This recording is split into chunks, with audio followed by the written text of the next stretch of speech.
If your parents lied to you about your entire past, would you ever forgive them? Imagine waking up one day to find out that everything you believed about yourself, your childhood, your family, even the scars on your own skin, was a complete lie. That the people who raised you weren't your real parents. That your entire identity was built on deception. Would you still love them? Would you hate them? Would you want to know the truth, even if it shattered your world? This is exactly what happened to 12-year-old Jessica Fisher. All her life, she believed the scar on her face was from a fire she barely survived as a baby. But one day, she saw something, a tiny newspaper article, that made her blood run cold. What she uncovered wasn't just a dark secret. It was the truth about who she really was. And trust me, you won't believe how this story ends. Jessica Fisher had always known she was different. It wasn't just because of her fiery red hair that stood out in a crowd or the sharp green eyes that often drew compliments. No, it was the scar, the raised pinkish mark that stretched across her left cheek. The scar that had defined her life before she was even old enough to understand what it meant. For as long as she could remember, her parents had told her the same story. When she was just a toddler, their house had caught fire in the middle of the night. It had been a miracle that she survived it all. The flames had been relentless, consuming everything in their path, but somehow, her parents had managed to pull her from the wreckage. They were lucky, they always said. Lucky to be alive. Lucky that she hadn't been hurt worse. But Jessica never felt lucky. Growing up with the scar had been a battle she fought every day. Strangers stared without shame, their eyes flicking to her cheek, and then quickly away, as if looking at her for too long would be impolite. Kids at school weren't as subtle. The whispers started when she was little, the murmurs from the other children as she walked past in the hallway. Did you see her face? She looks like a monster. I bet she started the fire herself. They weren't creative, but they were cruel. Some kids asked questions bluntly, as if she owed them an explanation. Others simply avoided her, as though whatever had happened to her might be contagious. Jessica learned to pretend it didn't bother her. She laughed when her best friend, Sophie, made jokes about how her scar made her look like a warrior. She rolled her eyes when adults told her she was beautiful just the way she was. But late at night, when she lay in bed staring at the ceiling, she couldn't stop herself from wondering why this had to happen to her. Why she had to be the one to carry this mark for the world to see. Sometimes she would stand in front of the mirror, tracing the edges of the scar with her fingertips, wishing she could peel it off like an old sticker, wishing that, just for one day, she could walk through the world without it. Without the looks, without the whispers, without the weight of always being reminded that she was different. Her parents did their best to reassure her. Her father, James, always told her that she was strong, that the scar was proof of her survival. Her mother, Catherine, always looked at her with soft eyes and promised that someday she would understand why things happened the way they did. But Jessica wasn't interested in being strong. She wanted to be normal. She wanted to be able to take a photo without angling her face to hide the worst part of the scar. She wanted to walk into a room without feeling like every pair of eyes turned toward her. Most of all, she wanted to stop feeling like a walking reminder of something she couldn't even remember. The fire was a story she knew by heart, but the memories were not her own. Everything she knew about that night came from her parents. How they had woken up to smoke, how her father had carried her outside while her mother called for help, how they had stood in the cold night air, watching their home collapse into ashes. She had asked once why there were no photos of their old house. Her mother had simply shaken her head, saying, "Some things are better left in the past." Jessica had nodded then, accepting the answer. But deep down, she had always felt like something didn't quite add up. It wasn't until one ordinary Saturday morning that she would begin to understand why. The morning started like any other Saturday in the Fisher household. The sun poured through the curtains, casting soft golden light over the living room. The air carried the scent of fresh coffee and the faint hint of cleaning supplies, evidence of Catherine's usual weekend routine. Jessica Fisher sat curled up on the couch, her long legs tucked beneath her as she scrolled through her phone, texting Sophie about their weekend plans. Her thumbs moved rapidly over the screen, the rhythm of her typing blending with the soft creak of wood and the occasional metallic clang of tools. Across the room, her father, James, was crouched near the kitchen cabinets, muttering under his breath as he struggled to fix the hinges on the cupboard door. "I swear, these things weren't this complicated back in the day," he grumbled, adjusting his grip on the screwdriver. Jessica barely glanced up. "Maybe you're just old, Dad," she teased, smirking as she sent another message to Sophie. James chuckled, shaking his head. Ruthless. Their easy banter was interrupted by the sound of the front door opening and then closing with a soft thud. Catherine stepped inside, balancing a small stack of envelopes, magazines, and the crisp, folded pages of the Morning Herald under one arm. "I swear, we get more junk mail than actual mail," she called out as she made her way toward the coffee table. "Anything interesting in there?" James asked without looking up, still focused on the stubborn cupboard. "Doubt it.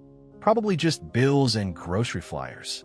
Catherine set the stack down and began sorting through the pile, flicking through each envelope with practiced efficiency. Jessica, still absorbed in her phone, barely registered the conversation. That was until she heard the sound of rustling newspaper and then silence.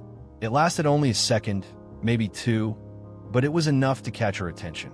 She looked up just in time to see her mother's hands go completely still, her fingers frozen on the newspaper page she had just unfolded.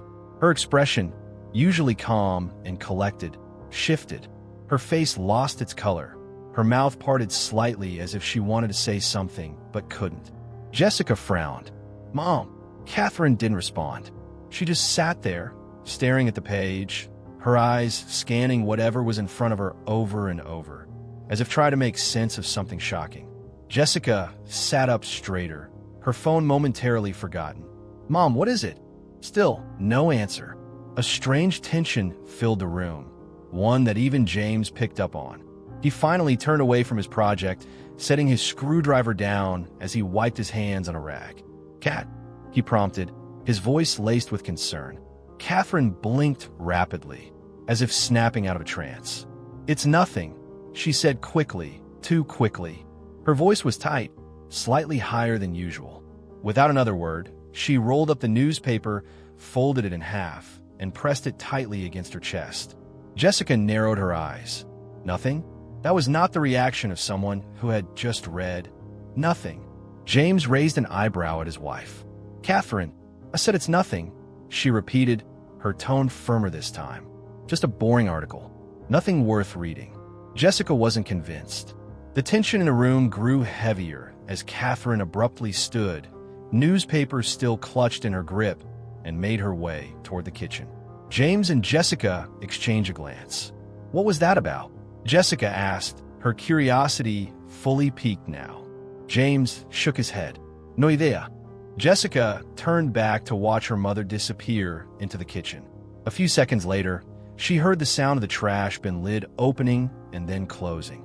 She sucked in a breath. She threw it away. Jessica sat there, staring at the empty space where her mother had just been. A newspaper article had made her mother go pale. Something on that page had sent a shiver through her body, had made her act like she had just seen a ghost. And instead of talking about it, she had thrown it away. Jessica didn't know what was in that newspaper, but she suddenly had the strangest feeling. Whatever it was, it had something to do with her. Jessica couldn't shake the feeling that something wasn't right. Her mother's reaction had been too extreme, too unnatural. People didn't freeze like that over something insignificant.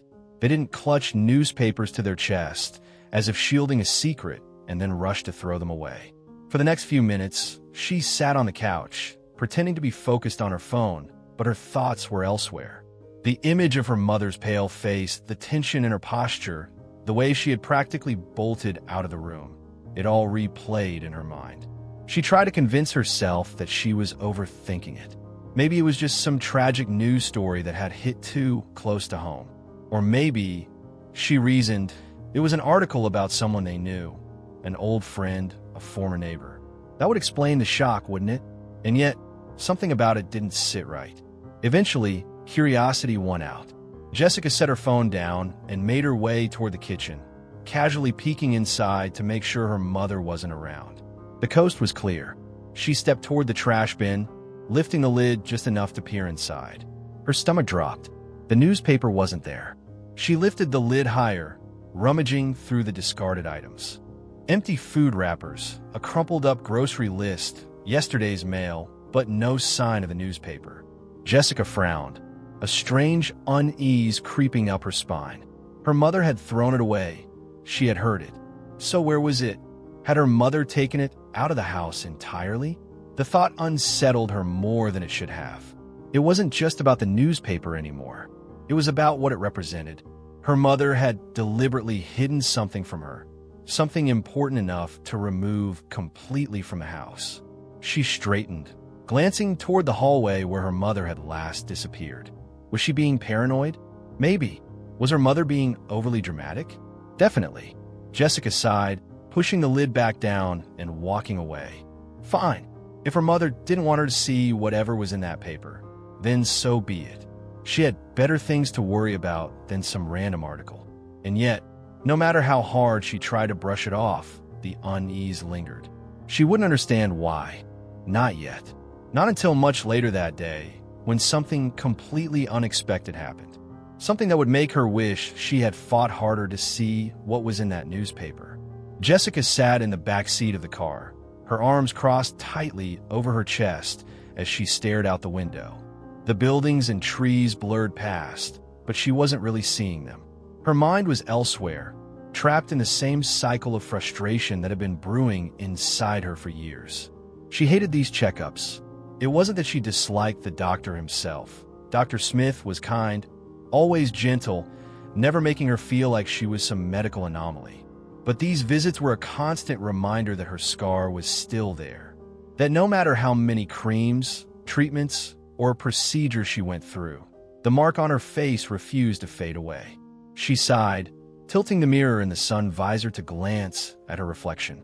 The scar stretched across her left cheek, a raised, pinkish reminder of a past she couldn't even remember. Her fingers ghosted over it, feeling the uneven texture of her skin. She had scrolled through enough social media posts to know that other kids got their scars fixed.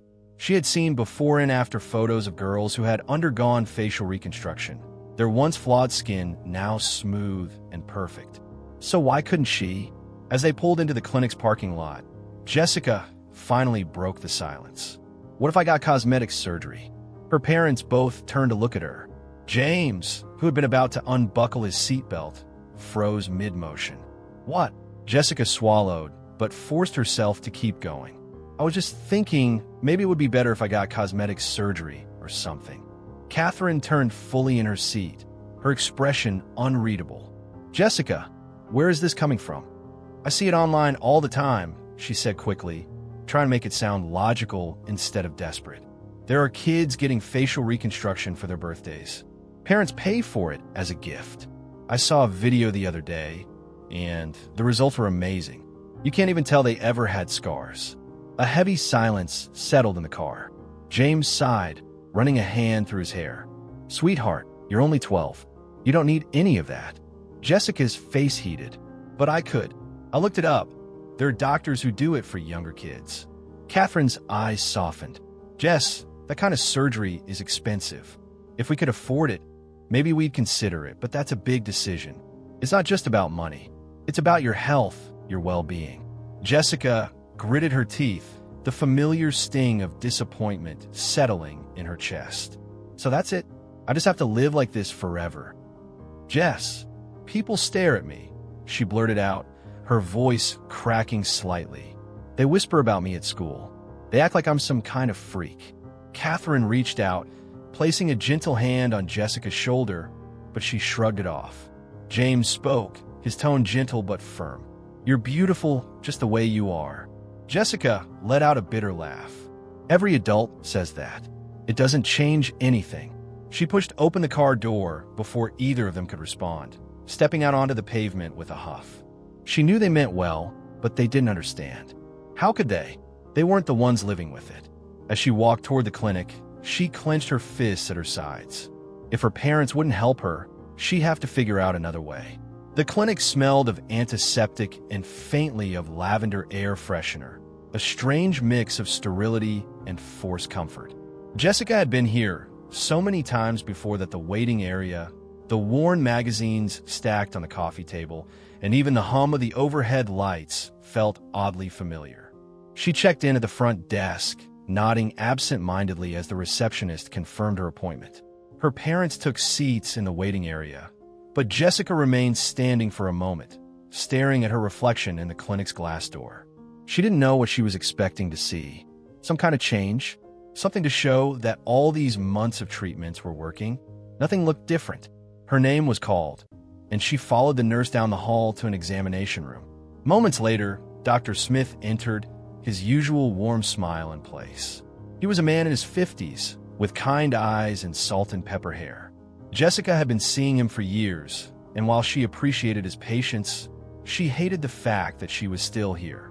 "How's my favorite patient today?" he asked, pulling up his rolling stool and flipping through a file. Jessica sighed. "Same as always." Dr. Smith nodded, making a few notes. "Let's take a look." She leaned back as he adjusted the examination light, tilting her head slightly so he could better assess the scar. His fingers were gentle as he lightly pressed along the edges, feeling the texture of the healed skin. "The pigmentation has lightened a bit," he murmured, mostly to himself. "And the tissue is flattening, slowly, but it's definitely happening." Jessica exhaled sharply, slowly being the key word. Dr. Smith chuckled. "Healing takes time, Jessica." She crossed her arms. "What about laser therapy?" His expression didn't change, but his pen stopped moving. "That's a more aggressive treatment. It can help with discoloration and texture, but it comes with risks, pain, long recovery time, potential scarring of its own. It's also significantly more expensive." Jessica hesitated. She already knew what her parents would say about that last part. Still, she pushed on. Would it work faster? Dr. Smith considered her for a moment before nodding. "Potentially, but it wouldn't erase the scar completely. And it's not something we typically recommend for younger patients unless there's a medical necessity." Jessica sighed, feeling that familiar wave of frustration creep in again. Then, out of nowhere, a question popped in her head. It was something she had never thought to ask before. Something so simple, so obvious, that she couldn't believe it had never crossed her mind. "Dr. Smith," she said slowly, "if my scar is from a fire, why is it only on my face?" He looked up from his clipboard, his eyebrows drawing together slightly. "What do you mean?" Jessica sat up a little straighter. "I was a baby when it happened, right? My parents said I was found in the wreckage of our burning house. Shouldn't I have burns on my arms, my legs? Somewhere else?" Dr. Smith's expression shifted into something unreadable.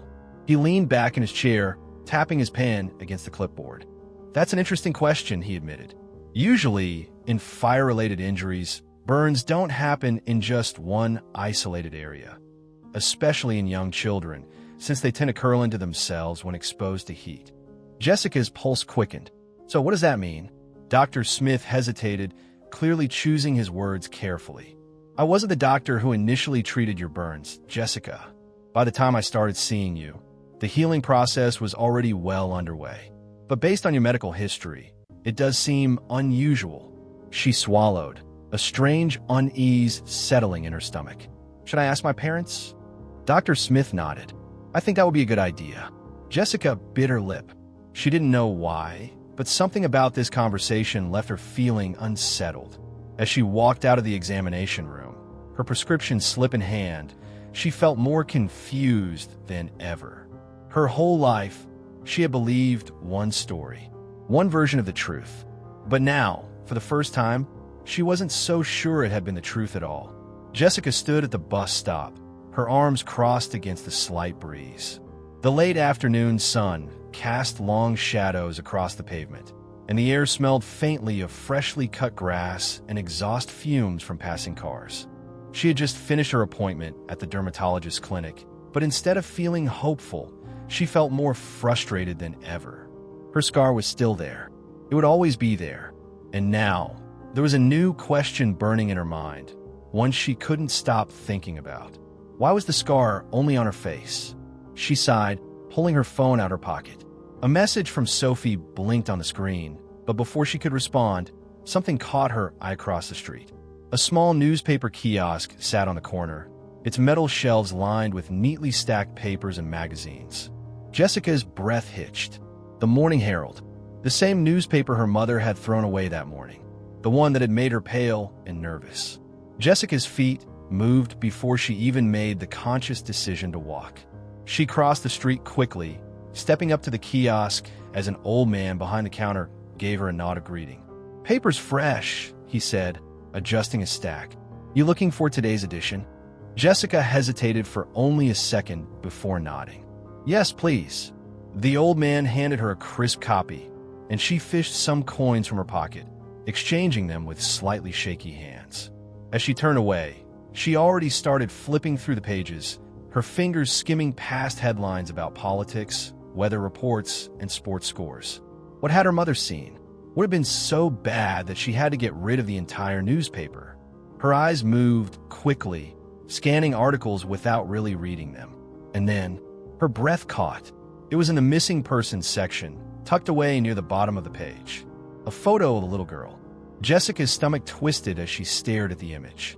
The girl in the photograph had fiery red hair, green eyes, a round, youthful face. She looked exactly like Jessica, except for one thing. Her skin was smooth, no scar. Jessica's pulse pounded in her ears as she read the text beneath the photo. Jenny Clark, missing since 10 years ago, last seen at age 2, believed to have been taken from an orphanage. Her vision blurred as she reread the details, her brain struggling to process what she was seeing. This had to be a mistake, a coincidence. There were plenty of red-headed girls in the world, right? But as she continued to stare at the picture, something in her gut told her that this wasn't just some random missing child case. She swallowed hard, gripping the edges of the newspaper so tightly her knuckles turned white. This was what her mother had seen that morning. This was what she had tried to hide. And for the first time in her life, Jessica felt the terrifying sensation that her whole world was about to unravel. Jessica's hands trembled as she pulled out her phone, her heart hammering against her ribs. She snapped a picture of the newspaper article, her fingers moving almost on instinct, saving the image before staring at it again. The little girl, Jenny Clark, stared back at her with bright green eyes and unruly red hair. The resemblance was undeniable, almost eerie. A pit formed in Jessica's stomach. It didn't make sense. It couldn't make sense. But then again, she had never seen any baby pictures of herself before the age of 3. Not one. It wasn't something she had ever questioned before. After all, who really cared about baby pictures? But now that she thought about it, wasn't that weird? Most families had albums filled with chubby baby photos, first birthday pictures, and snapshots of a smiling toddler taking her first steps. But Jessica? Nothing. She had always assumed that maybe the pictures were lost in the fire. That was the explanation her parents had given her when she was little. The fire. The very same fire that, according to her parents, had left her scarred but somehow managed to only mark her face. Jessica's stomach twisted. She suddenly felt lightheaded, as if the world around her had tilted slightly off balance. Could it be true? Could she be Jenny Clark? The idea was ridiculous. It was impossible. And yet, the pieces didn't fit. The missing childhood photos. The scar with no explanation that made sense. The way her mother had reacted to the newspaper, as if she had just seen a ghost. Jessica licked her lips, staring at the contact number listed at the bottom of the missing person ad. Someone was still looking for this girl. Someone had been looking for her for 10 years. She didn't know what she was doing. She didn't even know why she was doing it. But before she could talk herself out of it, her fingers moved on their own, typing out a message. "Hi, my name is Jessica. I saw the missing person article in today's newspaper." Her thumb hovered over the send button. A voice in her head screamed at her to stop. What if she was wrong? What if this was nothing? What if she was just creating drama over a coincidence? But another voice, a much smaller one, whispered something different. What if you're right? She took a deep breath and pressed send. As soon as the message was gone, regret crashed into her. What have I done? Her fingers tightened around the phone as she stared at the screen, half expecting an immediate response. But nothing happened. Jessica let out a shaky breath. shoving the phone back into her pocket.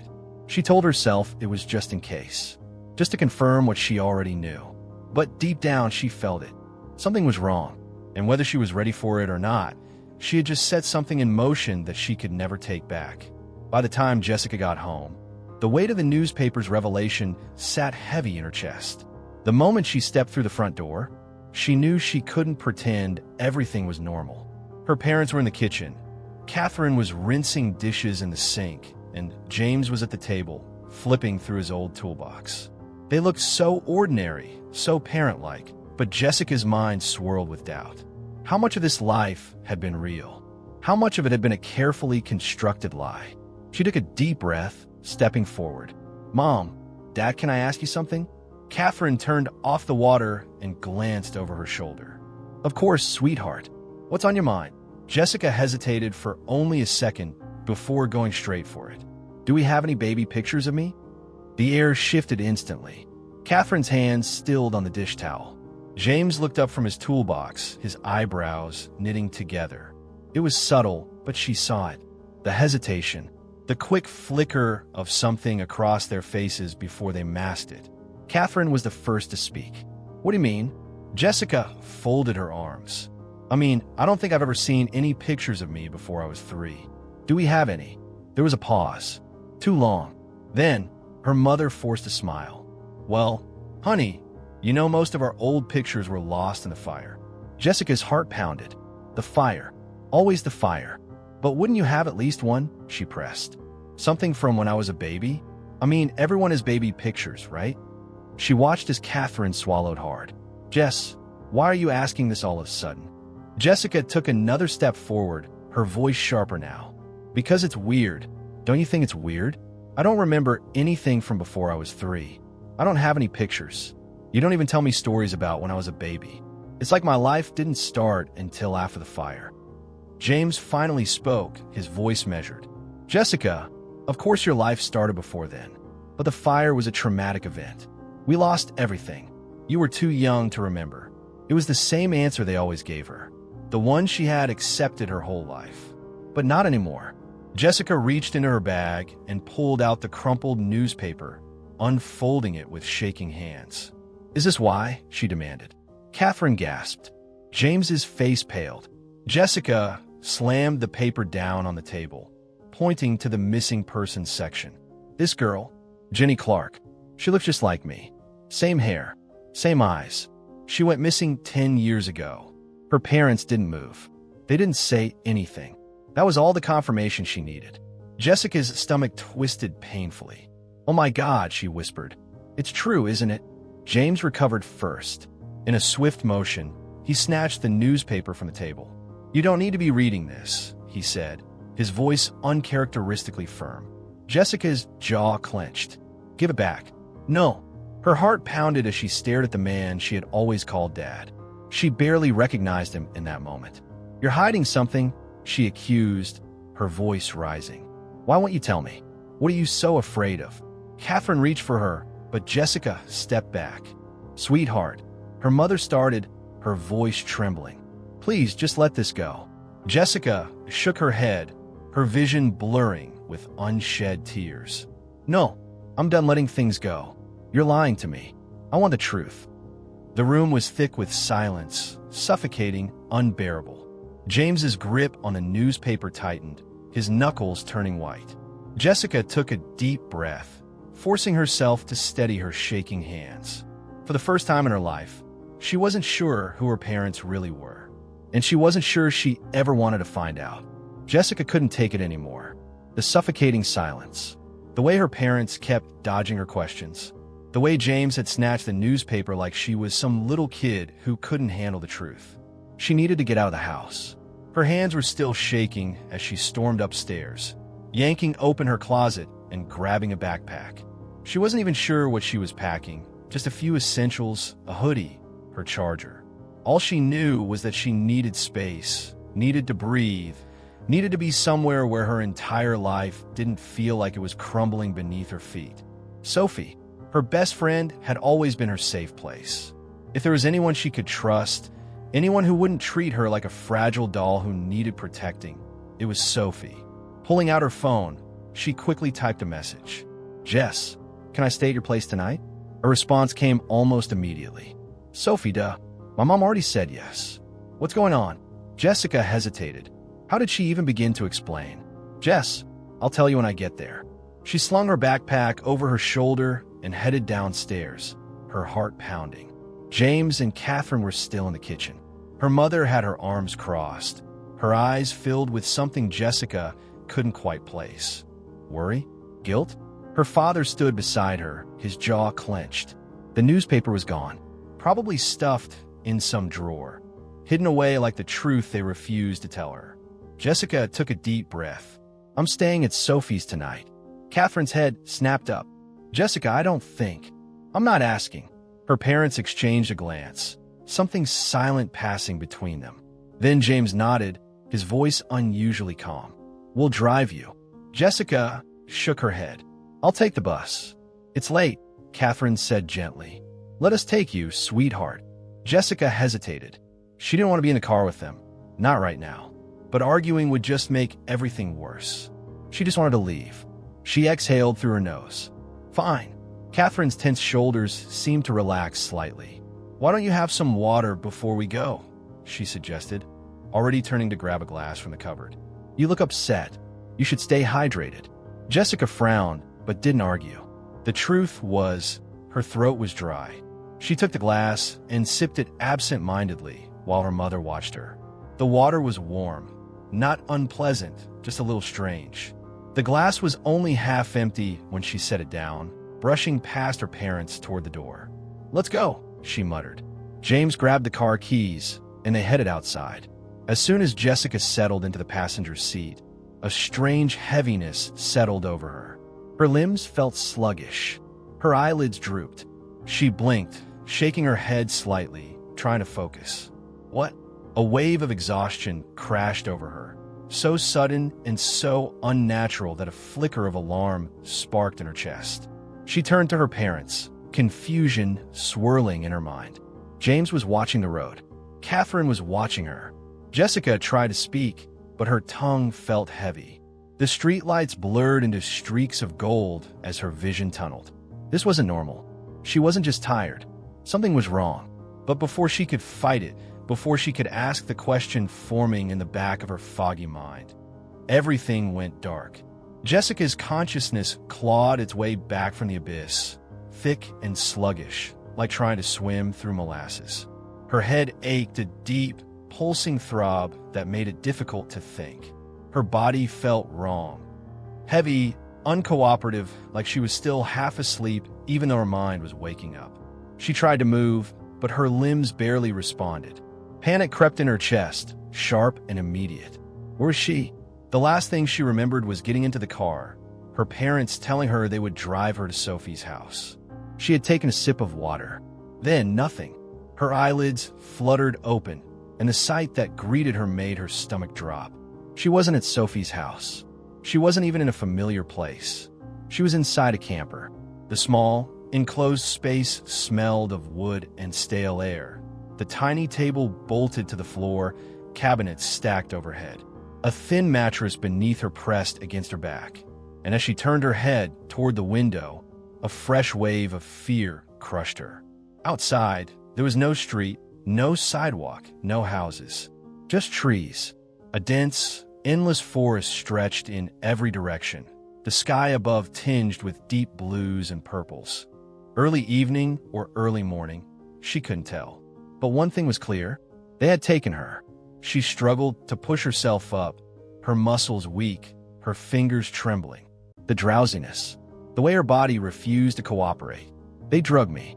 The horrifying realization sent a jolt of energy through her. She forced herself upright, fighting against the fog in her brain. Footsteps creaked outside the camper. Jessica's breath caught in her throat as the door swung open, revealing James and Catherine, her parents, or at least the people she had always thought were her parents. James stepped inside first, his face lined with tension, his eyes wary but firm. Catherine followed, wringing her hands together, her expression one of forced calm. "Sweetheart," Catherine said, her voice too soft, Too careful. You're awake. Jessica forced herself to sit up, her heart hammering against her ribs. Where am I? She demanded, her voice hoarse. James exhaled through his nose. We needed to get away for a little while. Jessica's hands curled into fists. Get away from what? I was supposed to go to Sophie's. You lied to me. You. Her breath hitched. You drugged me. Catherine flinched, but James's jaw tightened. We did what we had to do, he said. To keep you safe. Jessica let out a disbelieving laugh, the panic rising fast. Safe from what? A sleepover? My best friend. James pinched the bridge of his nose, looking tired. Jessica, don't call me that. The words came out before she could stop them, filled with so much venom that even she was surprised. Because what if that wasn't even her real name? A heavy silence filled the space. Catherine was the first to speak, her voice barely above a whisper. We know you saw the newspaper.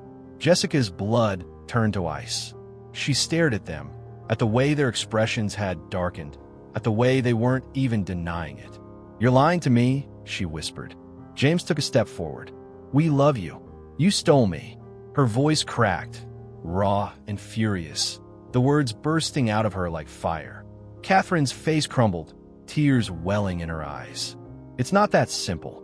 Jessica shook her head, pushing herself to her feet despite her body's protests. It's that simple to me.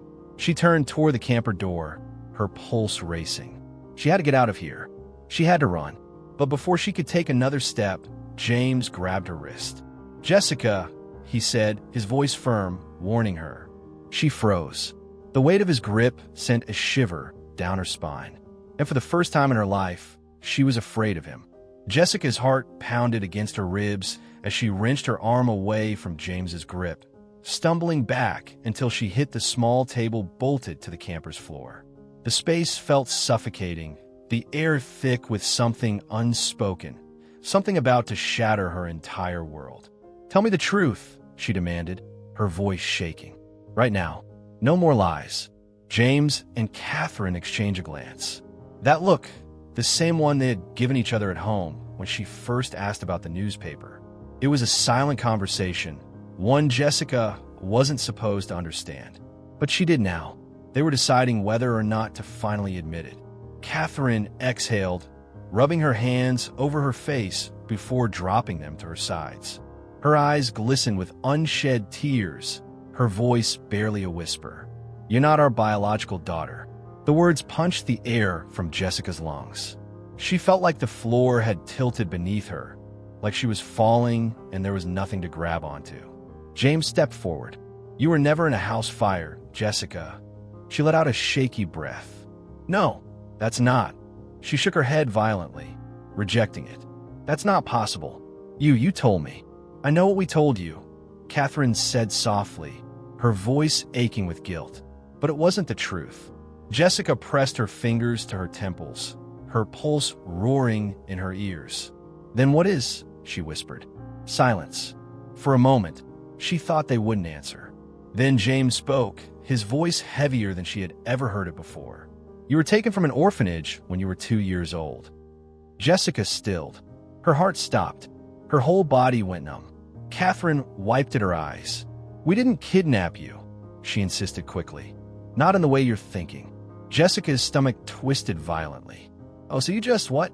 Borrowed me. Catherine winced, guilt etched into every line of her face. We saved you. Jessica let out a hollow laugh. Saved me. Her voice broke as she stepped backward, hitting the wall. From what? James's face darkened. From the people who took you first. Jessica's breath hitched. Her hands curled into fists. James ran a hand over his face, exhaustion dripping from his every movement. You weren't just a missing child, Jessica. You were a stolen child. Her ears were ringing. The people who took you, they weren't planning to give you a family. You weren't supposed to survive. A sharp chill ran through her. What are you saying? James hesitated, but it was Catherine who answered, her voice shaking. You were damaged goods to them. Jessica's stomach lurched. Damaged. The scar. Her hand flew to her cheek. No, she breathed. The fire that gave you that scar, James said, his voice low, careful. It wasn't our house. It wasn't even ours. The people who took you, they set that fire to get rid of you. Jessica swayed on her feet, her head spinning. Her scar, it wasn't from an accident. It wasn't from some random house fire. It was from a fire set to kill her. No, she whispered again, but she knew it was true. She had asked Dr. Smith about it. She had questioned why the scars were only on her face. She had known, somewhere deep down, she had always known something wasn't right. Catherine's lip quivered. We found you. We got you out before it was too late. Jessica felt like she couldn't breathe. You stole me, she rasped. We saved you, James corrected, his voice firm. And we raised you as our own. Jessica let out a shaky, broken laugh. Raise me? You lied to me. We had no choice. Catherine sobbed. You were a baby, you were hurt and alone, and her breath hitched. We knew if the police got involved, they'd put you in the system, and we couldn't let that happen. We wanted to give you a home. Jessica's vision blurred, her chest rising and falling rapidly. I don't believe you, she whispered. I don't believe any of this. But she did. She could feel the truth of it sinking into her bones. Her whole life, everything, had been built on a lie, and she had no idea who she really was. Jessica's chest rose and fell rapidly as she backed away from her so-called parents. Her mind was a tangled mess of betrayal, confusion, and terror. She wanted to scream, to cry, to run. James and Catherine were still talking, their voices desperate, pleading, but she wasn't listening anymore. Her entire life was a lie. The scar on her face wasn't an accident. She wasn't their daughter. She wasn't even Jessica Fisher. Her body trembled, her fists clenched so tightly that her nails dug into her palms. She felt like the walls of the camper were closing in on her, suffocating her. And then a knock, a sharp, unexpected rap against the camper door. Jessica's breath hitched. James and Catherine froze. For a long second, no one moved. Then another knock. Hello. A deep voice called from outside. Sorry to bother you, but I don't usually see folks camped out here this time of year. Everything okay in there? Jessica's stomach flipped. This was her chance. James's entire body tensed. His muscles coiled as if he were about to bolt. Catherine's eyes darted to the door, then back to Jessica, her face pale with panic. Don't, she whispered, but Jessica was already moving. With everything in her, she lunged toward the door, slamming her palms against it. Help at me, she screamed, her voice raw, desperate. They kidnapped me. The campground owner hesitated for half a second. Then came the sound of hurried footsteps, the unmistakable rustle of keys. James grabbed her, his hands wrapped around her waist, yanking her back. Jessica. She fought him. Hard. She twisted, kicked, screamed at the top of her lungs.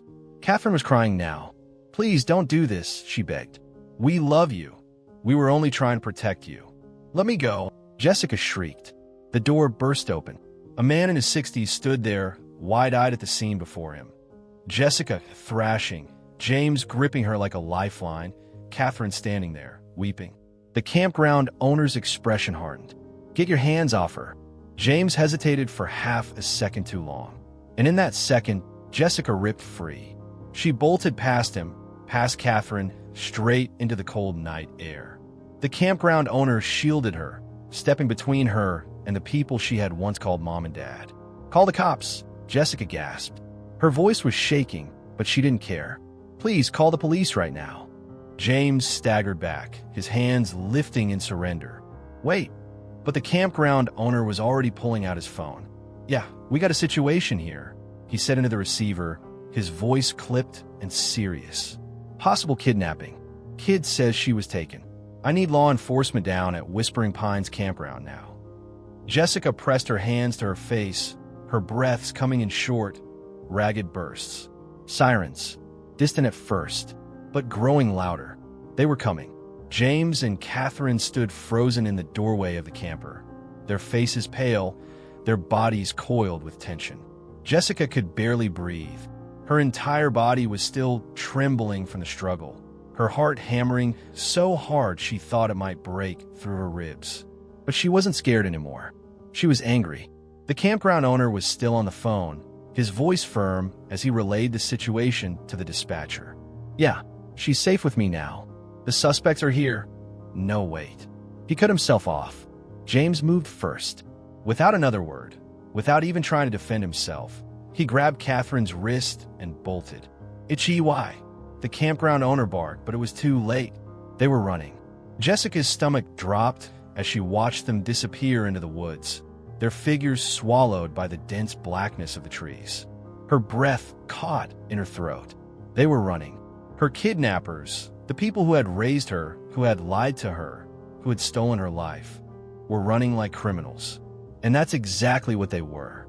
The campground owner swore under his breath and turned back to Jessica, gripping her shoulder reassuringly.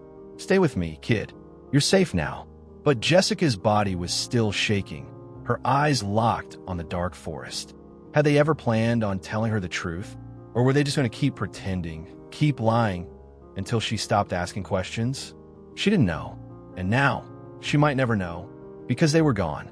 Suddenly, sirens, loud, wailing, getting closer.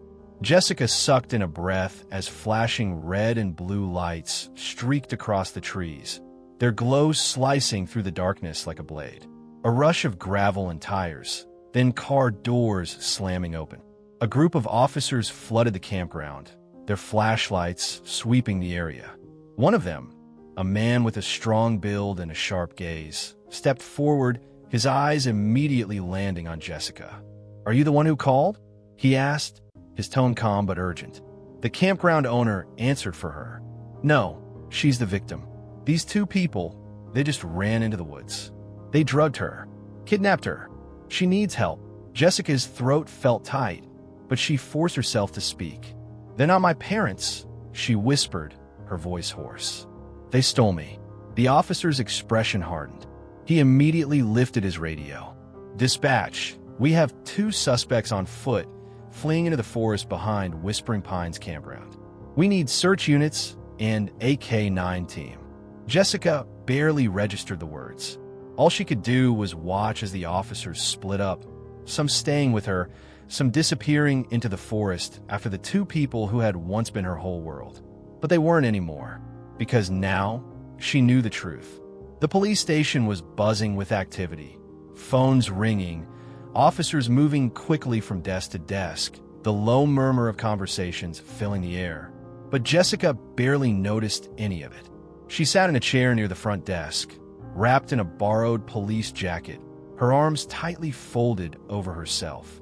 She was exhausted, physically, mentally, emotionally. Everything felt surreal. Just hours ago, she had been in her home, believing she was Jessica Fisher, the daughter of James and Catherine.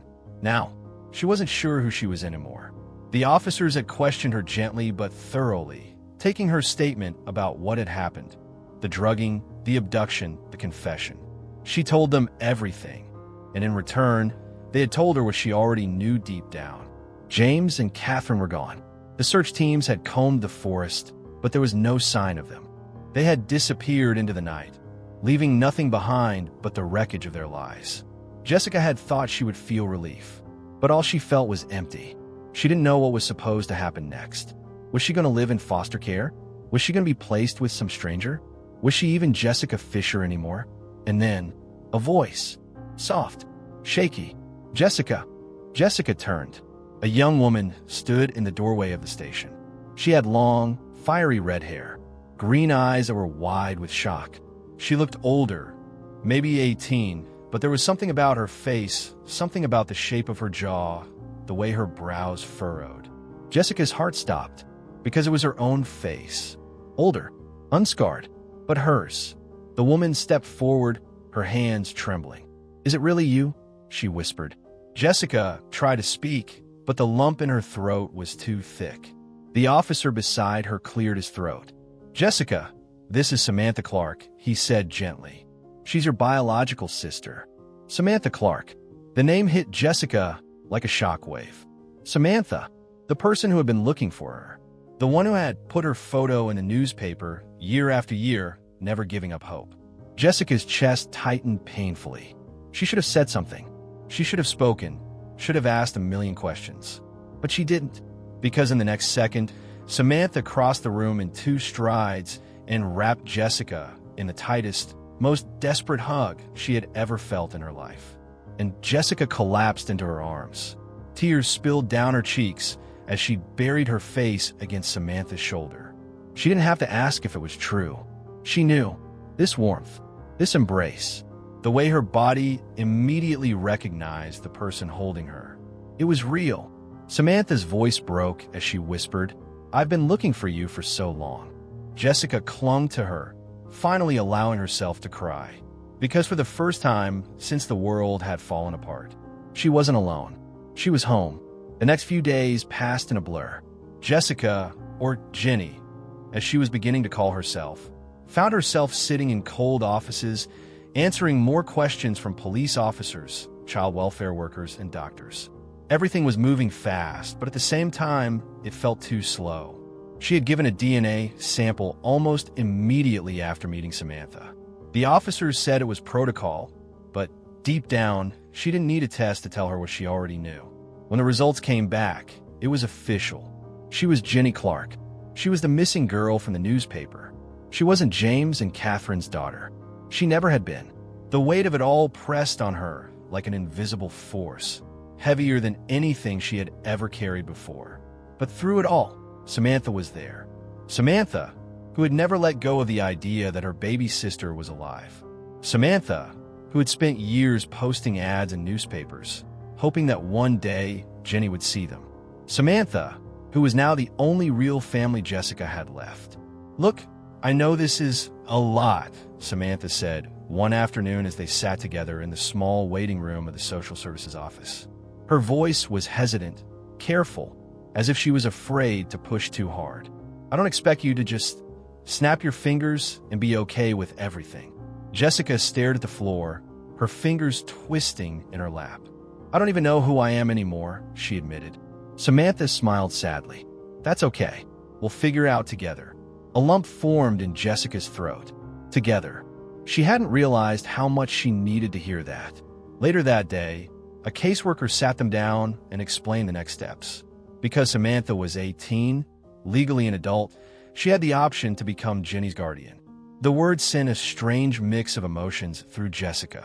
She had spent 12 years thinking she had parents. Now, she was being handed off like a lost puzzle piece, finally finding its place. "Are you sure you want to do this?"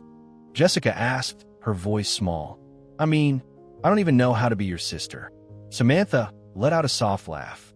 "Good, because I don't know how to be yours either. But we have time to figure it out."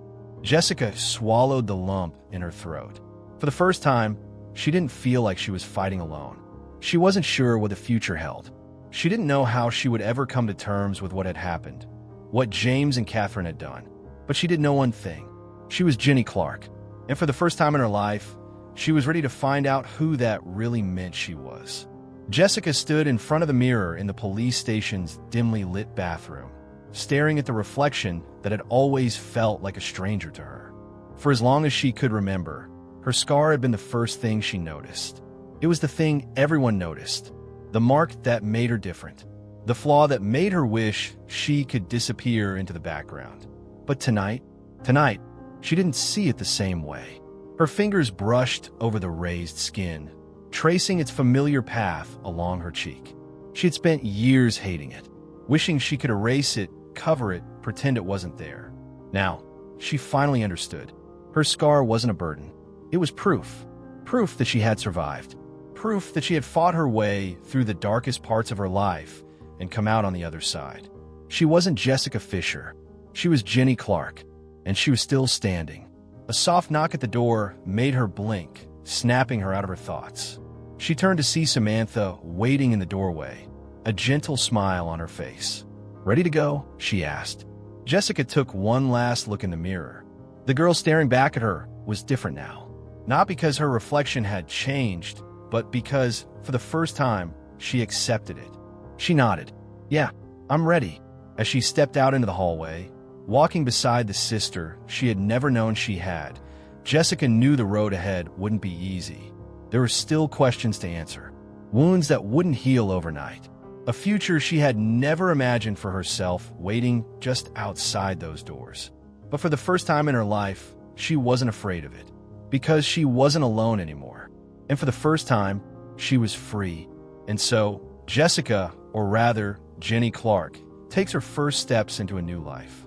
A life built on truth, not lies. A life filled with questions, but also hope. But her journey isn't over yet. What happens next? Will she uncover more about her past? Will James and Catherine ever be found? And how will she adjust to a world where everything she thought she knew is gone? If you want to follow Jenny's journey, make sure to like, share, and subscribe so you don't miss part 2. Because this story is far from over. The truth set her free, but what comes next may change everything.